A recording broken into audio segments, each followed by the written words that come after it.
যদি ভারতবর্ষ যদি বাসের মতোকে যদি তুমি চিন্তা ভাবনা করো, সেই বাসের ড্রাইভারের নাম যদি নরেন্দ্র মোদী হয়, বাসের কন্ট্রাক্টরের নাম হচ্ছে মমতা ব্যানার্জি।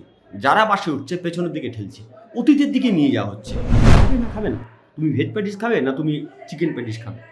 আজকের পশ্চিমবঙ্গের বিষয়ে তুমি 1,00,000 কর্ণে গীতা পাঠ করবে না কোরআন পাঠ করবে? আচ্ছা, এদিকে যে 8,500 স্কুলে যে নামতা পাঠ হতো, সহজ পাঠ হতো, 8,500 স্কুলে সেগুলো বন্ধ হয়ে যাচ্ছে, সেগুলো নিয়ে সরকারের কোনো মাথা ব্যথা নেই। হঠাৎ করে ইডি সিবিআই হঠাৎ করে কেমন যেন মিয়ে গেল, মানে ছিল কেউটো সাপ ফোনা তুলে আসছে, কি কার্বলিক অ্যাসিড দিল মাথায়, হঠাৎ করে সাপ হেলে সাপ হয়ে গুড় করে চলে গেল। অভিজিৎ গাঙ্গুলি কেন, পশ্চিমবঙ্গের অনেক বিজেপি কর্মীরাই নিজেই পরোক্ষভাবে স্বীকার করলেন যে যা করছেন ম্যাডামই করছেন। তাহলে এটা যদি মুখ্যমন্ত্রীর নির্দেশে হয়, তাহলে চাকরি চুরিও মুখ্যমন্ত্রীর নির্দেশে হয়েছিল। ব্রাত্য বসু নিজেই পরোক্ষভাবে স্বীকার করলেন। সরকারের গঠিত পুলিশ, যে পুলিশ টেবিলের তলায় লুকোয় তৃণমূলেদের ভয়ে, যে পুলিশ গ্রিন করিডোর করে পার্থ চ্যাটার্জির চাকরি চুরির টাকা কলকাতাতে নিয়ে এসে, সেই পুলিশ তোমার বিশ্বাস করো, পশ্চিমবঙ্গের মানুষ বিশ্বাস করে সেই পুলিশ ওই জিটিএ তদন্ত করবে? মেসি সময়ের আগেই স্টেডিয়াম ছেড়ে চলে গেছে, পিসি ঠিক সময়ে কলকাতা থেকে চলে যাবে, বাংলা থেকে চলে যাবে, তার জন্য বাংলার মানুষ প্রস্তুত হচ্ছে।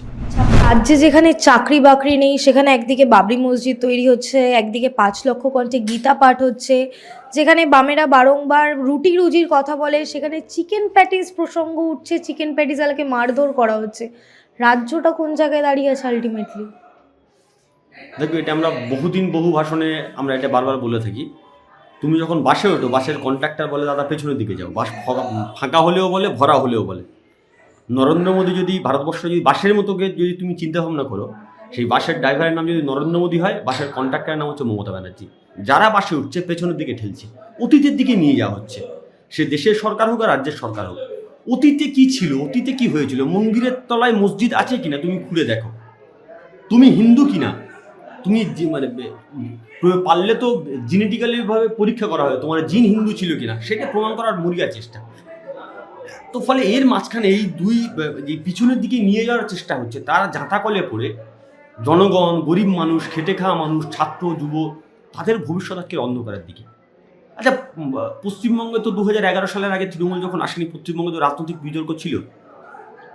তুমি তখন ছোট ছিলে, যারা আমার কথা শুনতে পাচ্ছেন আপনাদের অনেকেই মনে আছেন, অনেকে মানে আমার চেয়েও বয়সে অনেক সিনিয়র আছেন, আপনারা ছিলেন। 2011 সালে আগে পশ্চিমবঙ্গের রাজনীতিতে মানে সিপিআইএমকে নিয়ে ভয়ানক বিতর্ক। কিন্তু বিতর্কের বিষয় কী ছিল? নন্দীগ্রামে শিল্প হবে না হবে না, নয়াচরে কেমিক্যাল আপ হবে না হবে না, শালবনীতে ইস্পাত শিল্প হবে না হবে না, সিঙ্গুরে কারখানা হবে না হবে না, পশ্চিমবঙ্গে উইপ্রো আসবে না আসবে না। তো ফলে পশ্চিমবঙ্গের রাজনৈতিক যে বাতাবরণ তৈরি হয়েছিল, সেখানে পশ্চিমবঙ্গের বুকে আলোচনার বিষয় ছিল শিল্প হবে কি হবে না, পশ্চিমবঙ্গের আলোচনার বিষয় ছিল কলেজ হবে কি হবে না। আজকের পশ্চিমবঙ্গের বিষয়ে প্যাটিস খাবে না খাবে না, তুমি ভেজ প্যাটিস খাবে না তুমি চিকেন প্যাটিস খাবে? আজকের পশ্চিমবঙ্গের বিষয়ে তুমি 1,00,000 কর্ণে গীতা পাঠ করবে না কোরআন পাঠ করবে? আচ্ছা, এদিকে যে 8,500 স্কুলে যে নামতা পাঠ হতো, সহজ পাঠ হতো, 8,500 স্কুলে সেগুলো বন্ধ হয়ে যাচ্ছে, সেগুলো নিয়ে সরকারের কোনো মাথা ব্যথা নেই। আর আপনি যারা ধর্মপ্রাণ হিন্দু ভাই বোনেরা আছেন, তারা বাড়িতে গীতা পাঠ করেন, সবসময় করেন, দিদা ঠাকুমারা গীতা পাঠই করেন।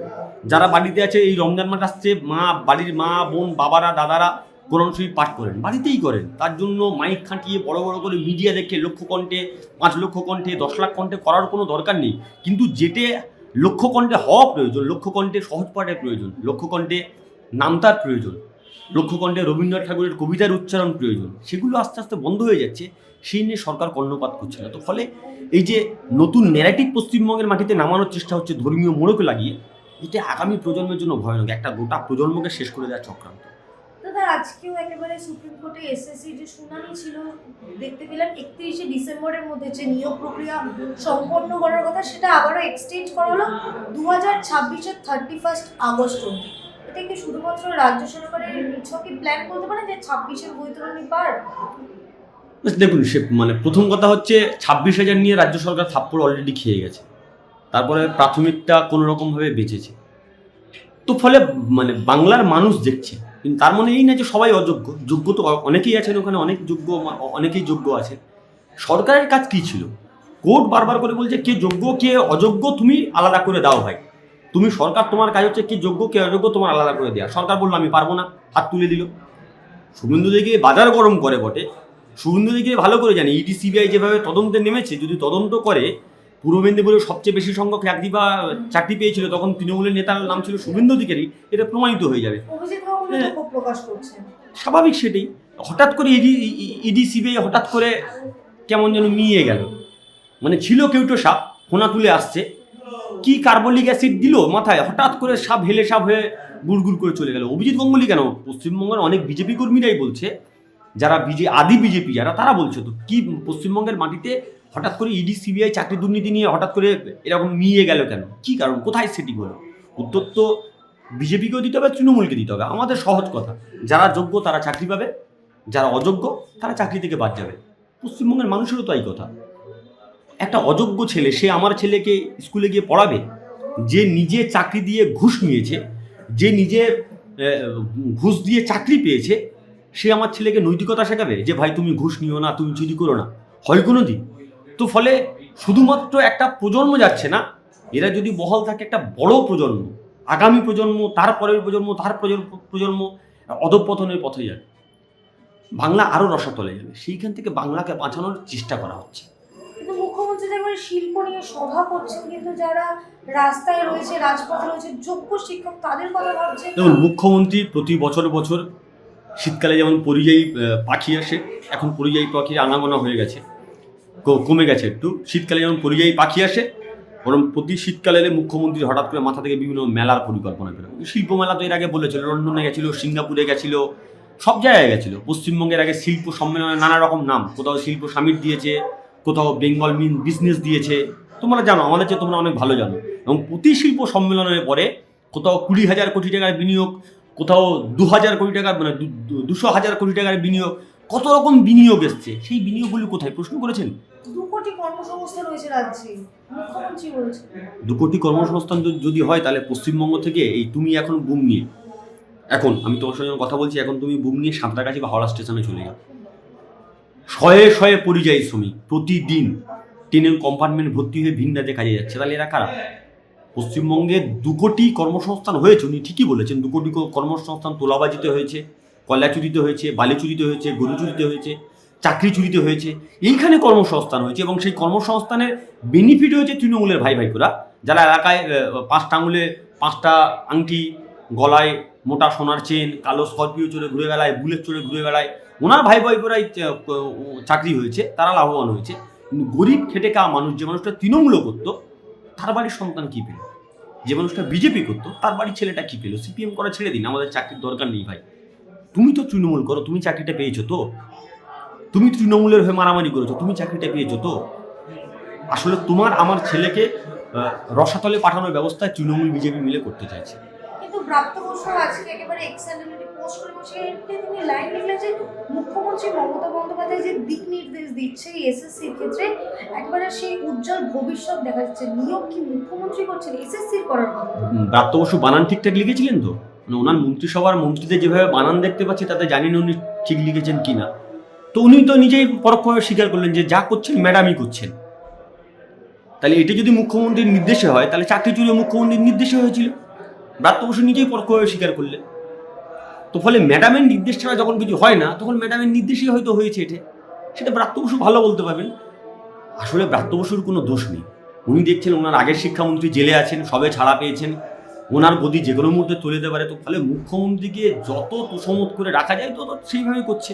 তো ওনার দোষ কী দেবো? উনি একটা শিল্প জগতের মানুষ, নাটক ফাটক ছেড়ে ওটা নতুন নাটকের মধ্যে পড়েছেন। আর কি বলবো ওনার কিন্তু প্যানেল ক্যান্সেল হলে বা এই চাকরি সংক্রান্ত যে কোনো বিষয় তখন তো ওনার মুখে লিকুপারাস লাগানো থাকে, তখন উনি বাইট দেন না, উনি তো নো কমেন্টস। তখন দোষ হয়তো বিকাশ রঞ্জন ভট্টাচার্য, শিক্ষামন্ত্রী না। প্রথম কথা হচ্ছে, এটা তো বলে শুধু বিকাশ রঞ্জন ভট্টাচার্য কেন, যারা রাস্তায় আন্দোলন করে তাদের নামেও তো বলে। আসলে এটা তো আইওস করার চেষ্টা। আমি আগেই বলেছি, তোমার যেটা অধিকার আছে অধিকারকে দেবো না আমি, তার বদলে তোমার সামনে নানা রকম জিনিস তোমার সামনে এনে দেবো। কখনো বলবো বিকাশ রঞ্জন ভট্টাচার্য তোমাদের চাকরি খেয়েছে, কখনো বলবো আমি তো বলেছিলাম যোগ্য অযোগ্য যারা আছে আলাদা করে দেবো, আমার কথা শুনলো না। আমি তো বলেছিলাম তোমাদের ভাতা দেবো, এটা ভাতা দিচ্ছি কাজে, যারা অযোগ্য তাদেরও আপনি ভাতা দেবেন। তো ফলে এটা চলতে পারে পশ্চিমবঙ্গের মাটিতে? তো ফলে এই আইওস পশ্চিমবঙ্গের মাটিতে বেশি দিন চলবে না। পশ্চিমবঙ্গের বেকার ছাত্র যুব যারা পরীক্ষা দিচ্ছে, যারা রাস্তায় বসে আন্দোলন করছে, তারা কিন্তু সরকারের বিরুদ্ধে মুখ খোলা শুরু করেছে। কিন্তু তো বারংবারই বামপন্থী আইনজীবী বা বিকাশ রঞ্জন ভট্টাচার্য সহ একাধিক নাম কেন উঠে আসছে? এটার হামে আচ্ছা লাগা যে বিকাশদাকে ভয় পাচ্ছে, এটা ভালো লাগছে তো।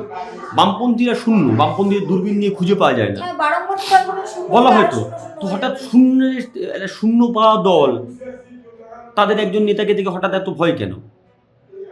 বিকাশ রঞ্জন ভট্টাচার্য কি বলেছে? কোর্টের মধ্যে গিয়ে আমাদের কথাই বলেছে যে কে যোগ্য কে অযোগ্য সরকারের বাছাই করার কাজ, সরকার ফেলিও। বিকাশ রঞ্জন ভট্টাচার্য নাকি একবারও কোর্টে বলেনি সওয়াল যে এই করেছে। প্যানেল যাতে বাঁচে। আরে এটা তো বিকাশ রঞ্জন ভট্টাচার্যের বললে বাঁচবে নাকি? তাহলে কোর্টের যে জাজ আছেন, হাইকোর্টের, সুপ্রিম কোর্টে, তারা কি করছেন? বিকাশ রঞ্জন ভট্টাচার্য প্রতিদিন বলছে এই সরকারটা দুর্নীতিগ্রস্ত, সরকার চলে যাক। তো কোর্ট কি রায় দিয়েছে সরকার চলে যাক? কোর্টে তো নিশ্চয়ই কোনো ফ্যাক্ট, মানে কোর্টে তো তারা তথ্য প্রমাণের উপরে চলে, তথ্য প্রমাণ পেয়েছে তাই রায় দিয়েছে। বিকাশ দা তো এই সরকারকে নিয়ে প্রতিদিন বলেন এই সরকার চুরি করেছে, দুর্নীতি করেছে, চাকরি চুরি করেছে, কয়লা চুরি করেছে, সরকার থাকার কোনো এখতিয়ার নেই, বলেন তো। তো কোর্ট কি রায় দিয়েছে যে না সরকারটা অবৈধ, সরকার চলে যাক? বলেছে? কোর্ট রায় দিয়েছে 26,000 অবৈধ, নিশ্চয়ই কোনো প্রমাণ পেয়েছে। তো তৃণমূল ভালো করে জানে কোর্টের বিরুদ্ধে যদি কিছু বলি তাহলে আমার কোনো দলই বেরোবে, তাই সবচেয়ে সেফেস্ট গেম হচ্ছে বিকাশ রঞ্জন ভট্টাচার্যের নামে ব্যাট করে চলে যাওয়া। সেটি চালানোর চেষ্টা করছে, সেটা বেশি দিন থাকবে না। দাদা, প্রাইমারি এসএসসি একদিকে, অন্যদিকে যে জিটিএ নিয়োগ দুর্নীতির প্রসঙ্গ এখন একবারে চর্চার শিরোনামে 313 জনের নিয়োগ বাতিল হয়েছে। সেই জিটিএ দুর্নীতিতে সরাসরি যে এফআইআর, সেই এফআইআর তো প্রান্তিক চক্রবর্তী থেকে শুরু করে শ্রীঅঙ্কুর ভট্টাচার্য নাম, পার্থ চ্যাটার্জির নামও রয়েছে, একজনকেও গ্রেফতার করা হয়নি। প্রথম কথা হচ্ছে, আমি তোমাকে শুধু জিটিএর কথা বলছি না, পশ্চিমবঙ্গে যেখানে যেখানে তৃণমূল আমলে 2011 সালের পর থেকে নিয়োগ হয়েছে সেখানে সেখানে তৃণমূল দুর্নীতি করেছে। এবং সেখানে সেখানে তুমি তৃণমূলের একাধিক ছোট বড় মেজো সেজো একদম তলা থেকে শুরু করে মাথা পর্যন্ত তুমি তৃণমূল নেতাদের নাম পাবে। তো ফলে এটা নতুন কোনো ঘটনা নয়। এখন এফআইআর নাম আছে, এফআইআর নিচ্ছে না, অসুবিধা নেই, সরকার তো আর সবসময় থাকবে না। কিন্তু স্কুল এডুকেশন ডিপার্টমেন্ট থেকেই তো এই তদন্তর কথা বলা হয়েছে, পুলিশই এই তদন্ত করছে, কলকাতা পুলিশ।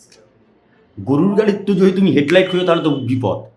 কঙ্কালের আবার পকেট থাকে নাকি? গরুর গাড়ির যদি গরুর গাড়ির যেমন হেডলাইট থাকে না, তেমন এই সরকারের গঠিত কমিটি আর এই সরকারের গঠিত পুলিশ, যে পুলিশ টেবিলের তলায় লুকোয় তৃণমূলেদের ভয়ে, যে পুলিশ গ্রিন করিডোর করে পার্থ চ্যাটার্জি চাকরি চুরির টাকা কলকাতাতে নিয়ে এসে, সেই পুলিশ তোমার বিশ্বাস করো, পশ্চিমবঙ্গের মানুষ বিশ্বাস করে সেই পুলিশ ওই জিটিএ তদন্ত করবে? আমাদের গ্রামে একটা কথা আছে না, যার গরু ধান খেয়েছে তার কাছে বিচার দিয়ে কোনো লাভ নেই। ওর কাছে গেলে বলো না না তুই জমিতে বেঁধে রাখিস নি কেন, তুই জমিতে ভালো করে বেড়া দিস নি কেন, আমার গরু তো খাবেই ধান। তো এখন তৃণমূল বলছে আমি তো ভাই চাকরি চুরি করবো, তুমি ঘুষ দিয়েছো কেন? তৃণমূল নেতারা এটাই বলছে। তো ফলে বাংলার জনগণ কি বলছে, বাংলার বেকার ছাত্র যুবরা কি বলছে, তাদের মুড কি? তাদের মুড কিন্তু আদায় করে নেওয়া, তাদের মুড কিন্তু বুঝে নেওয়া, রুখে নেওয়া। আর যারা ঘুষ দিয়ে যারা চাকরি পেয়েছে তারা কিন্তু চরম অনিশ্চয়তার মধ্যে দিন কাটাচ্ছে, অনিদ্রার মধ্যে দিন কাটাচ্ছে, রাত্রে ভালো করে ঘুম হচ্ছে না, যে কোনো মুহূর্তে চাকরি চলে যেতে পারে। তো ফলে সরকারটা সারা জীবন তাদের মাথার উপর থাকবে না। এই যে দুর্নীতি আজকে ধামাচাপা দেওয়ার চেষ্টা করছে, এই দুর্নীতি কিন্তু একদিন বেরোবে। ইডি সিবিআইও চেষ্টা করছে, দিনের শেষে কিন্তু জনগণের আদালত। ইডি সিবিআইয়ের সঙ্গে পিসি ভাইপো সেটিং করে, শুভেন্দু সেটিং করে বেঁচে যেতে পারে, দিনের শেষে জনগণের আদালত। জনগণের আদালত থেকে বাঁচা কিন্তু খুব কঠিন। জনগণের আদালত যেদিন বিচার হবে সেদিন কপালে দুঃখ আছে, শুভেন্দুরও কপালে দুঃখ আছে, ম্যাডামের কপালেও দুঃখ আছে। দাদা, একেবারে শেষ প্রশ্ন, এই যে মেসি কাণ্ড দেখতে পেলাম, এরপরে একেবারে শুভেন্দু অধিকারী তিনি সাংবাদিক সম্মেলন করে বলছে যে বিজেপিকে ক্ষমতায় আনলে মেসি আবার কলকাতায় আসবে। আপনারাও অন্যদিকে বাংলা বাঁচাও যাত্রা করলেন, এত সাড়া পেলেন আপনারা, 26-এর নির্বাচনে কি আশা করছেন? বামপন্থীরা কি এবার শূন্য থেকে এগোবে? একটা লাইনে উত্তর দেবো, মেসি সময়ের আগেই স্টেডিয়াম ছেড়ে চলে গেছে, পিসি ঠিক সময়ে কলকাতা থেকে চলে যাবে, বাংলা থেকে চলে যাবে, তার জন্য বাংলার মানুষ প্রস্তুত হচ্ছে। 26-এ তাহলে শূন্য থেকে এগোবে? বা বারংবার তো এই তো বলা বললাম, শূন্য। পিসি ঠিক সময়ে বাংলা থেকে যাবে, মেসি তো সময়ের আগে গেছে, পিসিও ঠিক সময়ে যাবে, চাপ নেই, তার জন্য বাংলার মানুষ প্রস্তুতি নিচ্ছে।